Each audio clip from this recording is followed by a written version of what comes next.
Assalamu alaikum students, I hope you all will be fine.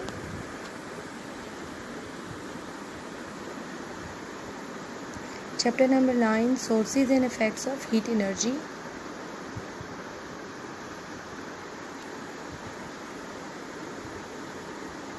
Dear students, today the topic which we are going to discuss is the thermal expansion of and contraction of liquids.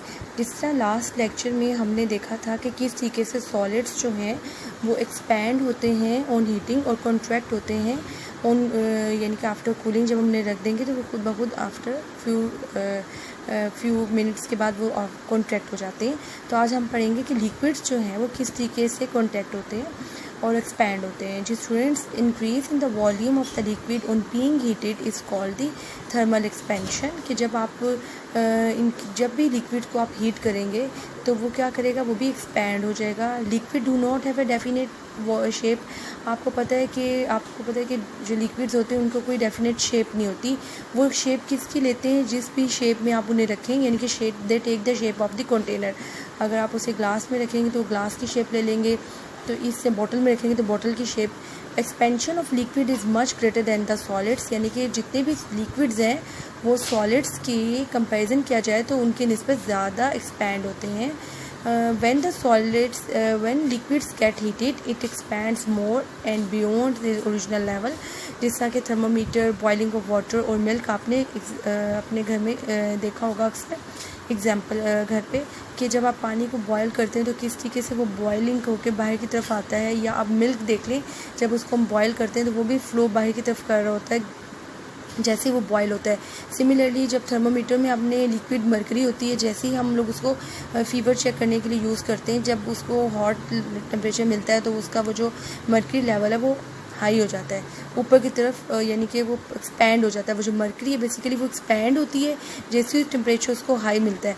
और जब हम उसको रख देते हैं, जब वो cool down हो जाता है थर्मोमीटर, तो वो दोबारा मरकरी कॉन्ट्रैक्ट हो जाती है। तो इससे ये पता चलता है कि जितने भी लिक्विड्स हैं वो कॉन्ट्रैक्ट एक्सपैंड करेंगे जब उन्हें हम हीट करेंगे, और वो आफ्टर फ्यू जब वो कूल हो जाएंगे, जब हम उनको छोड़ देंगे कूलिंग के लिए, तो वो दोबारा से कॉन्ट्रैक्ट हो जाएंगे। आपकी बुक में ऐसा जो इसका कोई इतने डिटेल में टॉपिक नहीं है, इन्होंने सिर्फ एक एक्टिविटी जो है वो शेयर की हुई है स्टूडेंट्स के साथ, जो अभी आपके सामने बुक पेज डिस्प्ले हुआ है। जी स्टूडेंट्स, पेज नंबर 126 में से एक्टिविटी नंबर 9.3 जो है वो मैं रीड करने जा रही हूँ। इस एक्टिविटी के लिए स्टूडेंट्स जो आपको चाहिए, आपने क्या करना है कि take a round bottom flask. गोल सा आपको एक फ्लास्क नज़र आ रहा है राउंड सा, and fill it with fully आपने इसको फिल कर देना है कलर्ड वाटर के साथ। Place a glass tube. आप अपने क्या करना है कि इसके सेंटर में फ्लास्क के आपको एक लंबा सा एक रॉड नुमा एक नज़र आ रही है, इसको हम कहते हैं ग्लास ट्यूब होती है, जो दोनों बोथ एंड से ओपन होती है। ठीक है स्टूडेंट्स, आपने इसको सेंटर में रखना है और इसको किस तरीके से रखना है, which is open at the both ends through a cork. Centre में जो ब्लैक कलर का आपको नज़र आ रहा है वो एक कॉर्क कहलाती है। उससे ये होता है कि ये जो फ्लास्क है गोल राउंड, ये तो टाइटली बंद हो जाएगा, लेकिन जो इसके सेंटर में होल होता है जिसमें से ये जो ग्लास ट्यूब है ये पास हो रही होती है, और ये रबर की बनी होती है। और ठीक है स्टूडेंट्स, और रबर प्लग और fit the rubber plug into the mouth of the flask tightly, जिस तरीके से आपको फिगर में नज़र आ रहा है। Water will rise up in the glass tube into the small height. एक स्मॉल हाइट तक आपको नज़र आ रहा है कि वो राइज हो जाएगा। Note the level of the coloured water in the glass tube. आपने उसको फ्लेम ऑन करने से पहले आपने मार्क करना है कि कितना पानी का लेवल है। उसके बाद आपने क्या करना है, now heat the flask over the burner और द स्पिरिट लैम्प। अब आप उसको हीट करना शुरू करेंगे। Observe what happens to the level of the coloured water in the glass tube. Record what do you observe. अब आपने क्या करना है कि पहले आपने गर्म करने से पहले, आपने उसको हीट पहुंचाने से पहले आपने उसका लेवल नोट डाउन करना है। फिर उसके बाद आपने उसको जब हीट प्रोवाइड करनी है, फिर आपने उसका फिर अगेन लेवल जो है वो ऑब्जर्व करना है कि वो किस लेवल तक वो राइज हुआ है। Now switch off the burner and let the hot water cool at room temperature. Note the level of the water again. अब आपने फिर दोबारा से उसका थर्ड लेवल नोट करना है कि क्या लेवल हो गया। What conclusion you draw from this activity से क्या होगा, as you start heating the water you will notice the water level in the water rise हो जाएगा in the first tube में। पहले क्या होगा वो पहले जो था वो तो नीचे फॉल था, मीन्स कि उनका मतलब अभी नॉर्मल है, जैसे कि आपके नज़र आ रहा है डायग्राम में। लेकिन जैसे ही हम उसको फ्लेम ऑन करते हैं तो उसका जो वाटर का लेवल है वो क्या होता है, हाई हो जाता है, राइज हो जाता है ऊपर की तरफ।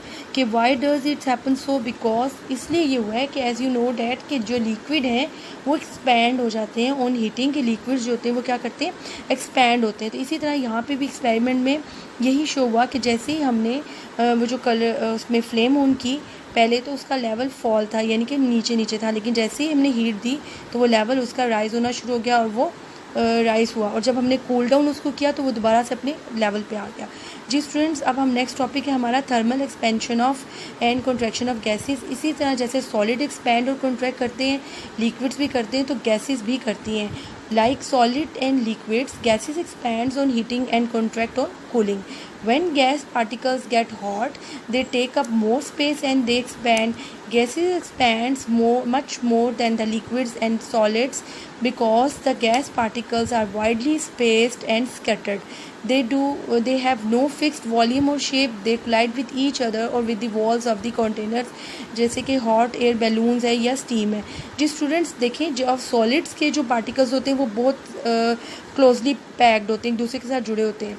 लिक्विड के जो पार्टिकल्स होते हैं उनके बीच में थोड़ा सा डिस्टेंस होता है, ठीक, वो मूव कर सकते हैं एक से दूसरी जगह। लेकिन जो गैसेस होती हैं उनके अंदर बहुत ज़्यादा फासला होता है, वो एक हर तरफ मूव इजीली कर सकते हैं। आपको पता है आपकी जो इन्वायरमेंट है, जो अर्थ है, उसमें हर तरफ गैसेस ही स्कैटर्ड हुई हुई हैं, तो वो क्या है, वो हर तरफ मूव कर रही हैं, ईजीली वो मूव कर सकती हैं।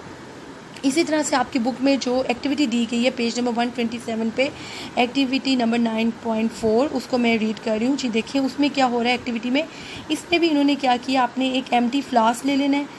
क्योंकि हमने एम्प्टी क्यों लिया, क्योंकि आपको पता है कि जिसमें जहाँ पे कुछ नहीं है, ना सॉलिड है ना लिक्विड है, तो वहाँ पे क्या है, गैस प्रेजेंट है। यहाँ पे इसके अंदर क्या है, गैस प्रेजेंट है। इसको भी हमने ऊपर एक रबर की कॉक, ब्लैक कलर का आपको नज़र आ रहा है, वो उसके साथ इसको बंद कर देना। और उस कॉक के अंदर बेसिकली एक होल होता है जहाँ से ये आपको एक लॉन्ग सी ट्यूब यू शेप में नज़र आ रही है, वो पास आउट हो रही है। और वो साथ ही एक बीकर मैंने रखा हुआ है, उस बीकर में क्या है, वाटर है, ठीक है। और ये जो ट्यूब है जो कि फ्लास्क में से होती हुई आ रही है, वो बीकर के अंदर भी आधी वाटर के साथ डिप हुई हुई है। इसमें होगा क्या कि सबसे पहले हम क्या करेंगे, take an empty flask of rubber कॉक के साथ उसको हमने उसके माउथ को अच्छी तरह टाइट बंद कर देना है। और हमने उसके बाद क्या करना है कि एक टेस्ट जो क्लम्प के साथ बंद करना है, फिर एक ट्यूब लेनी है यू शेप जो कि पास करेंगे। अब स्टूडेंट्स हम क्या करेंगे कि इसके नीचे हम फायर ऑन कर देंगे। और जैसे ही हम फायर ऑन करेंगे तो क्या होगा कि जो इसके अंदर जो गैस है कलेक्ट हुई हुई थी इस फ्लास्क के अंदर, एम्प्टी के अंदर, वो ऑटोमेटिकली एक्सपैंड होना शुरू हो जाएगी। वो एक्सपैंड होती होती इस लॉन्ग ट्यूब से होगी, पास आउट होती हुई वाटर के अंदर जाएगी। और जैसे ही वाटर के अंदर जाएगी तो वो बबल्स बनना शुरू हो जाएंगे। वो क्या इंडिकेट करें कि इसमें गैस प्रेजेंट है।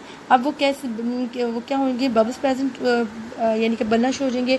आपने उसके बाद क्या करना है, फ्यू मिनट्स के बाद उसको स्टॉप कर देना है और उसको कूल डाउन होने देना है। और फिर आप देखेंगे कि ऑटोमेटिकली ये जो आपके पास लॉन्ग सी ट्यूब थी, ये जो वाटर है, जैसे जैसे गैस जो है आपको पता है कॉन्ट्रैक्ट होएगी, वो वैसे वैसे जो वाटर है वो अपनी तरफ पुल करता है, वो ऊपर की तरफ वाटर जो है वो चलना शुरू हो जाएगा। वो क्यों होगा, क्योंकि जो गैस है वो अब क्या हो रही है, ठंडी होना शुरू हो रही है। जी पेज नंबर 128 से स्टूडेंट्स मैं रीड कर रही हूँ, देखिएगा। This activity would make you learn that air in the flask expand, कि जितनी भी एयर थी वो एक्सपैंड हो गई on heating and leave the flask producing bubbles in the water. On heating में क्या है कि वो बबल्स उसमें प्रोड्यूस हो रहे हैं। अब कूलिंग में क्या होगा, the air inside the flask contract as a result a suction is created. Suction होता है सक करना, तो वो जो है वो एयर क्या है, वो सक करेगी in the flask which pulls the water, pull होता है अपनी तरफ खींचना, water in the level of the glass tube upward. अब वो क्या होगा कि पानी को अपनी तरफ वो ऑपोजिट जो है वो पुल करना शुरू कर देंगे। तो ये क्या एक्सपेरिमेंट आपके सामने शो हुआ कि जो गैस है वो एक्सपैंड हुई ऑन हीटिंग, कि जैसे हमने गैस को जब हमने हीट किया तो वो एक्सपैंड होना शुरू हो गई। लेकिन जैसे ही हमने उसको कूल डाउन होने शुरू कर दिया, जैसा कि 128 पे आपके साथ उन्होंने पूछा है कि what do you observe in the water. Stop heating में हमने देखा कि जब हमने देखा कि बबल्स बनना शुरू हो गए, वो see the bubbles start producing in the water, ठीक है। और जब is there any change in the जी students, is there any change in the level of the water in the glass? Yes. क्या होगा कि उसमें लेवल राइज होगा? If yes what does happen? क्या होगा तो उसमें बबल्स प्रोड्यूस होना शुरू हो जाएंगे। जी students, I hope today you have understand all my lecture. If there any question you can ask me in the comments में कि अब आपको बस स्टूडेंट्स ये लर्न होना चाहिए कि थर्मल एक्सपेंशन इन लिक्विड्स और गैसेस में दोनों एक्सपैंड्स होते हैं और दोनों जो हैं वो किस तरीके से कॉन्ट्रैक्ट होते हैं। Okay students, thank you so much. अल्लाह हाफिज़, टेक केयर।